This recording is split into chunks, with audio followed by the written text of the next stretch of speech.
das, was man eigentlich alles braucht. Und dann braucht er hier so ein Fleischergarn. Wer Rollbradennetze zu Hause hat, kann auch kein Rollbradennetz benutzen. Ich habe es zu Hause, aber ich mache es wegen euch heute mal mit dem Garn, dass das auch jeder machen kann. So, was brauchen wir noch? Eine Pudenoberkeule. Fühlen mal, wo der Knochen ist, den schneiden wir nämlich jetzt raus.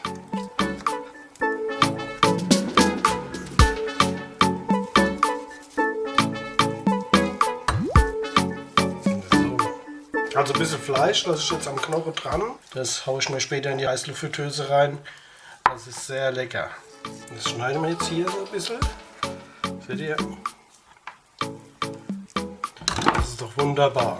Und das ist eigentlich schon alles. Da habt ihr ein schönes Stück Pudenoberkeule. Allerdings habe ich jetzt noch ein Stück dabei.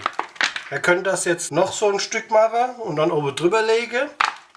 Oder ihr macht es wie ich, ihr macht so zwei kleine. Ich mache jetzt heute zwei kleine. Hier den Speck wegschneide. Wer das nicht will, der lasst es dran. Das gibt ja auch immer Saftigkeit und alles. Also ich benutze jetzt so ein Steak-Grillgewürz. Das ist eigentlich sehr gut. Habe ich das letzte schon mal benutzt. Das ist ganz klasse. Dann nehmen wir das noch. Dann machen wir dasselbe. Und Leute, das dauert nicht lang. Ich weiß nicht, das habt ihr bestimmt schon im Geschäft gesehen. Die gibt 2. Ich habe da schon mal ein Video gemacht. Wahrscheinlich machen die das alles nach. Habe ich jetzt gesehen, die haben auch so kleine gemacht. Deswegen mache ich heute auch mal so kleine. 2 solche. Das wäre dann doch schon ein bisschen viel. Für gut 4 Personen. Schon ist es perfekt. Zwiebel. So. Also da haben wir hier eine französische Senfpforte. Bisschen stark, aber so stark ist er nicht. Also das halte ich noch in Grenze. Und da machen wir überall ein bisschen was drauf. Da kommen die Zwiebel drauf. Und das ist so lecker. Leute, ich sag's euch, das ist klasse. Könnt ihr mal gucken, ich mache auch Brote und Brötchen, Pizzas und so weiter. Ich mache alles, ich mache Wurst. Könnt ihr gerne mal bei mir reingucken. So, was brauchen wir noch? Petersilie, sonst braucht ihr doch gar nichts.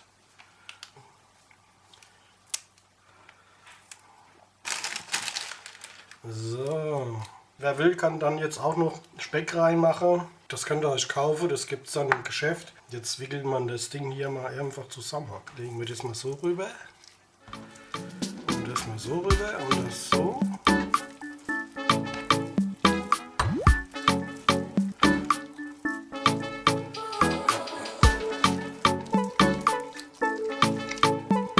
Und das stücken wir so ein bisschen hier rein. Schon ist es soweit fertig. Der Rest, was jetzt rausgefallen ist, das kommt zu meinem Heißluftfritteuse-Knochen dabei. Schieben wir das mal da drunter. So, da fangen wir da vorne an. Im Rollbradennetz ist es halt einfacher. Das schiebe ich das rein und dann ist es schon fertig. So.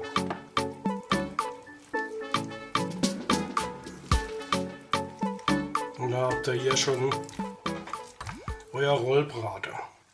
So. Na, da holen wir jetzt mal ein Rollbradennetz. Das habt ihr ja zwar nicht, aber das könnt ihr überall bestellen auch. Wer das gerne isst, der macht das wahrscheinlich dann auch öfters. Ein Stängel, das kann man alles mitessen. So Leute, das ist der erste mit Rollbradennetz. Den zweiten mache ich auch noch mit dem Rollbradennetz. Wenn ich es schon hier habe, könnt ihr euch kaufen. Der kostet nicht viel und ihr habt das ganze Jahr dran und noch. Das ziehen wir wieder so drüber. Da machen wir gleich einen Knoten rein. Drehen wir das rum. Dann machen wir das zweite Stück, machen wir auch hier rein. Ich weiß nicht, ob es die Kamera aufgenommen hat, deswegen muss ich jetzt doch noch mal ein zweites Stück machen. Jetzt nimmt ihr das ein bisschen, das kann man jetzt ein bisschen schütteln und dann kriegt ihr das schön raus. Dann binden wir das zu, dann habt ihr hier einen tollen Rollbraten, das sauber aussieht. Zack, zack. Also was ihr braucht, ist hier der Fleischgarn oder hier diese Rollbradennetze. Kosten eine Rolle, ich glaube 8 € oder so. Das ist gar nicht so teuer. Ja, und das hier, das ist ganz normales Rohr. So ein Wasserrohr mit Griff. Und dann habt ihr hier ganz geile Rollbraten. Natürlich könnt ihr sie jetzt dann noch ein bisschen nachwürzen und noch eine Nacht einlegen. Umso besser ist der Geschmack. Ich packe die jetzt auch ein und lasse die mal noch eine Nacht ziehen. Und morgen geht es in die Heißluftfritteuse. Das zeige ich euch auch noch. Ja, und das ist mein Kleinzeug. Das wird noch ein bisschen nachgewürzt. Dann ist es fertig. Ein bisschen Salz, ein bisschen Pfeffer drauf. Das ist gut. Das werde ich heute Abend, werde ich mir das noch gönnen. Mehr brauchen wir doch gar nicht. So, da kommen wir zum Schluss. Also ich mache jetzt nur eine, weil das ist mir zu viel. So, da gehen wir mal auf Megazone. Gehen wir mal auf Airfry. Machen jetzt 20 Minuten. Machen wir zweimal 20 Minuten. Nach 20 Minuten drehen wir das rum. Megazone nicht vergessen. Dann schneiden wir mal das Teil an. Ich hoffe, dass er durch ist. Ja, der ist super saftig und ist auch super durch. Schaut es euch an. Lecker.